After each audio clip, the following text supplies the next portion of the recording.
En tant que micronutritionniste, j'ai de plus en plus de monde qui vient me voir pour perdre du poids, évidemment, ou parce que ces personnes sont pré-diabète. Et on leur a parlé des injections de Ozempic, Mounjaro ou alors du Rybelsus pour celles qui sont en Belgique. Et donc dans ces personnes, j'ai deux catégories, celles qui ont déjà commencé et qui souhaitent s'arrêter. Et c'est une bonne idée évidemment de se faire accompagner, c'est même indispensable.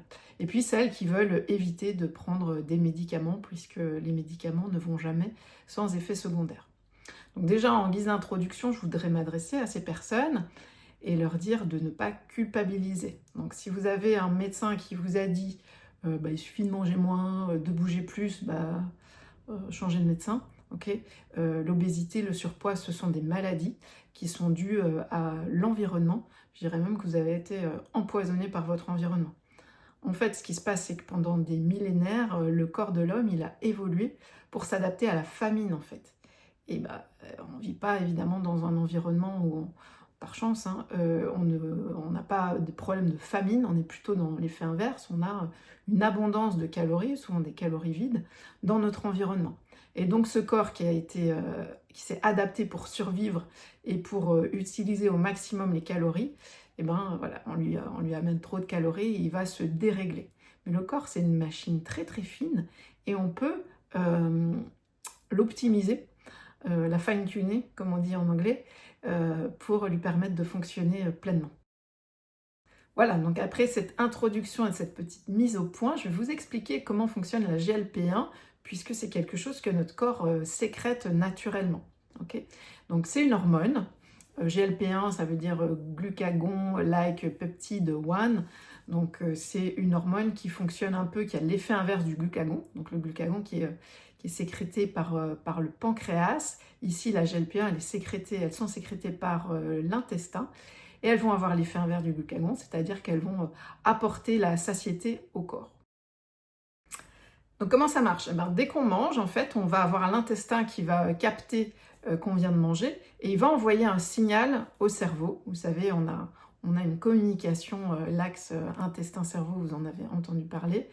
Et donc il va communiquer au cerveau, ok, c'est bon, j'ai reçu de la nourriture, on peut s'arrêter de manger. Donc ça fonctionne par petits pulses.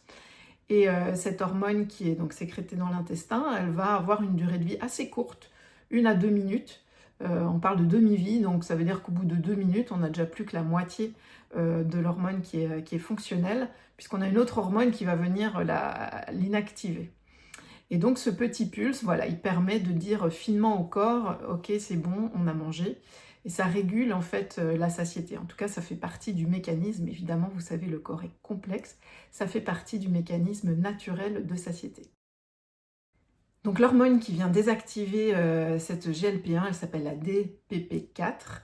Et donc c'est là-dessus que vont avoir une action intéressante les médicaments comme Ozempic. C'est qu'ils ont été légèrement modifiés. Et donc l'enzyme DPP4 qui doit venir couper la GLP-1, elle ne reconnaît pas en fait le médicament comme étant vraiment la GLP-1. Ce qui fait que l'hormone va agir, au lieu de quelques minutes, elle va agir jusqu'à plusieurs jours. Donc vous voyez qu'on passe d'un mécanisme finement fine-tuné, pour revenir sur le terme anglais, désolé, je ne sais pas comment on dit en français. Donc elle va venir, voilà, on passe d'un mécanisme qui est très précis et très subtil à quelque chose de très costaud. Bim, je te mets une grosse dose qui n'est pas du tout la dose physiologique. J'ai un truc qui va durer dans le corps plusieurs jours au lieu de quelques minutes. Bon, c'est ce qui fait évidemment l'effet puissant de ces médicaments. Donc avec ces analogues GLP-1, on va se sentir évidemment rassasié puisqu'on a une grosse dose de cette hormone qui va continuer à fonctionner dans le corps pendant plusieurs jours. Et donc là viennent les effets secondaires. Alors celui qui est recherché, évidemment, c'est d'amener la satiété. Mais bon, on est quand même fait pour manger, donc si vous n'amenez pas la bonne nourriture au corps, vous n'amenez pas non plus les nutriments. Donc un des premiers risques et effets secondaires, c'est la dénutrition en fait. Il ne faut pas sous-estimer les problèmes de dénutrition. Et en plus, si vous vous nourrissez mal, ça ne va pas arranger les choses. Si vous absorbez en plus des calories vides parce que vous n'avez pas faim et que rien vous attire dans la nourriture saine, ça va être assez compliqué. Donc certes, on n'a plus faim, donc on maigrit, c'est l'effet recherché, mais attention, il faut s'alimenter de façon correcte et apporter les bons nutriments au corps. Sinon, on va encore venir davantage dérégler cette mécanique fine du corps. Une des raisons pour lesquelles le corps peut avoir faim, c'est parce qu'il n'a pas tous les nutriments dont il a besoin. Donc il va nous dire, continue de manger, j'ai besoin de plus de protéines. Et si vous ne mangez pas ces protéines, bah, il va continuer à avoir faim. Bon, sauf si vous êtes sous injection, on n'a pas ce phénomène naturel de juste je dois nourrir mon corps. Okay. Donc, si vous êtes sous cette médication, il faut évidemment, et la personne qui vous l'a prescrite a dû vous le préciser, augmenter votre dose de protéines et toujours accompagner ces prescriptions de sport. Okay, parce que évidemment, on va maigrir très vite, vu qu'on n'a plus très faim. Ça marche. Mais derrière, on va perdre de la graisse, mais aussi de la masse musculaire. Or, le muscle, c'est votre organe de la longévité. Donc, si vous prenez ce genre de médicaments, il faut absolument bien vous nourrir, mais surtout aller faire du sport, puisque le muscle, il va se faire avec deux choses. Un, des protéines, et deux, un signal de force. Donc, il faut absolument aller à la gym 2-3 fois par semaine, faire ses petits exercices de force. Ok, ça c'est hyper important. Un des autres effets qui fait qu'on a moins faim quand on est sous analogue GLP-1, c'est que ça va venir ralentir la vidange gastrique. Donc concrètement, on a l'estomac qui se vide moins vite. Ça peut donner la nausée. Quand on a le syndrome de Gilbert, on sait ce que ça fait aussi. Donc voilà, c'est des inconforts qui peuvent survenir, et puis c'est évidemment dose dépendant. On ne le dit pas assez, mais si vous avez une chirurgie à faire, il faut impérativement arrêter votre traitement. Okay, il y a un risque avec l'anesthésie quand l'estomac n'est pas bien vidé. Donc ça, attention à bien le signaler si vous avez une chirurgie à programmer. Puis évidemment, vous le savez, une fois qu'on arrête ce genre de médicaments, on va avoir un effet de rebond. Le premier, éventuellement parce que vous n'avez pas maintenu votre masse musculaire, ça peut être assez difficile, même en allant au sport. Donc vous avez votre métabolisme de base qui a été ralenti. Donc ça veut dire que vous allez dépenser moins de calories au repos. Donc vous devez manger moins, sinon vous allez mécaniquement grossir. Puis un autre problème, c'est que on n'a plus cette régulation fine de la faim qu'on avait sans doute déjà perdue avant. Quand on est en situation d'obésité, on ressent mal cette mécanique de faim et de satiété. Là, la médication n'a rien arrangé du tout. Donc vraiment, il faut se faire accompagner.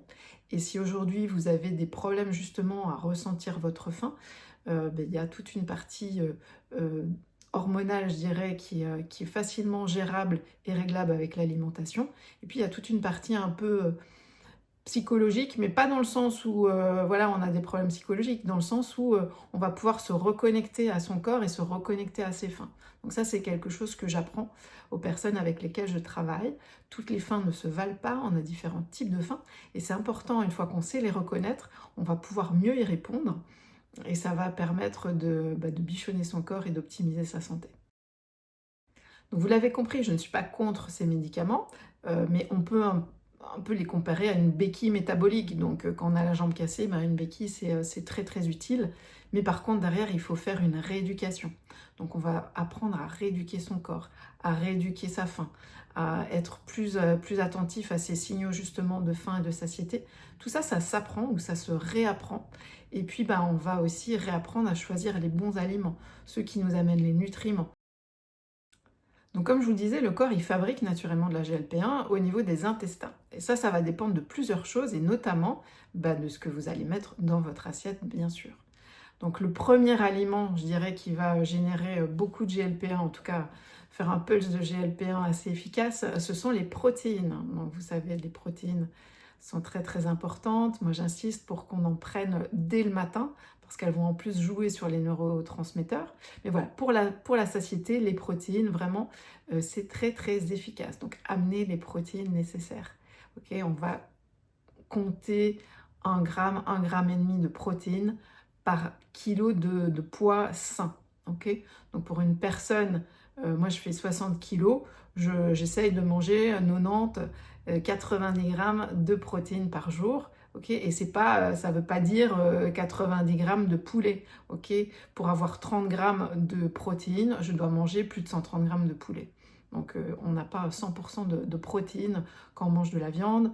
Et dans les œufs, on a seulement 6 grammes de protéines dans un œuf. Ok, donc c'est pas beaucoup, même si les œufs ont l'avantage, les protéines des œufs ont l'avantage d'être bien assimilées. Le collagène également augmente la production de GLP-1 de façon très naturelle. Bon, le collagène, ce sont des acides aminés, donc des petites briques de protéines. Voilà, mais c'est un des effets secondaires du collagène. Vous savez, un de mes chouchous que je prends tous les matins, 60 minutes avant ma séance de sport. C'est ce qui est le plus optimal. Et puis il y a les fibres. Les fibres, vous savez, sont très importantes pour l'intestin. Elles permettent d'aller nourrir le microbiote. Le microbiote qui va vous rendre service, hein, vous lui donnez à manger, lui il va vous donner des acides gras à chaîne courte. Et ce sont ces acides gras à chaîne courte qui vont déclencher la production de GLP-1. Il ne faut pas non plus oublier le gras.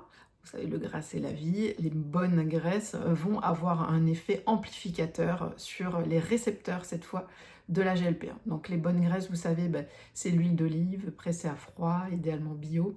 Et si vous cuisez, attention donc à ne pas faire brunir le gras, donc plutôt des graisses stables comme l'huile d'avocat, l'huile de coco ou le ghee, le fameux beurre clarifié. Voilà, amenez du gras à votre corps. Le gras constitue vos parois cellulaires. Le gras n'est pas votre ennemi. Certes, il y a un peu plus de calories dans le gras, mais le gras est essentiel au corps. Toujours pour nourrir son microbiote, on va pouvoir aussi apporter de l'amidon résistant. Alors, c'est quoi ce truc? Vous savez, l'amidon, c'est le sucre, la réserve de sucre chez les plantes. Donc, quand vous mangez du blé, que ce soit sous forme de pâte ou que vous mangez des pommes de terre, vous avez de l'amidon. Donc, c'est du sucre. Si vous mangez de l'amidon comme ça directement après avoir cuit vos pâtes, il va être très vite absorbé par le corps. Vous allez risquer d'avoir un petit pic glycémique. Alors que si vous transformez ça en amidon résistant, et je vais vous expliquer comment faire, il va être beaucoup moins digéré, moins rapidement, et il va aller plus loin, cet amidon, il va aller plus loin au niveau de la digestion, et il va pouvoir aller nourrir vos petites bébêtes dans le microbiote plus efficacement que si vous prenez les pâtes qui viennent d'être cuites. Et donc, qu'est-ce qu'il faut faire? Ces fameuses pâtes, vous allez les mettre au frigo toute la nuit, et le lendemain, l'amidon se sera en fait restructuré, et vous aurez un amidon, ce qu'on appelle donc résistant, qui va être résistant à la digestion rapide, et qui va aller nourrir votre microbiote. Et si vous voulez vraiment faire beaucoup d'amidon résistants, vous pouvez aussi mélanger avec un peu d'huile de coco. Ça augmente encore la production d'amidon résistants. Donc dans le riz par exemple, bon les pâtes, si vous êtes des Italiens, ça va pas vous convenir de mettre de l'huile de coco si elle n'est pas désodorisée dans les pâtes. Mais dans le riz par exemple, ça peut passer très bien pour une petite cuisine un peu asiatique. On met du riz, on met de l'huile de coco. Hop, dans un plat en verre au frigo, et le lendemain matin, on va absorber beaucoup moins des calories, jusqu'à 40% au moins de calories du riz qui aura ainsi refroidi. Et vous pouvez le réchauffer, ça ne modifie pas l'amidon résistant. Donc pareil avec les pommes de terre. Donc vous l'avez compris, le GLP-1, il fait partie d'un mécanisme très fin du corps pour gérer tout ce qui est satiété. Donc ça se régule de façon naturelle ou pas, c'est votre choix.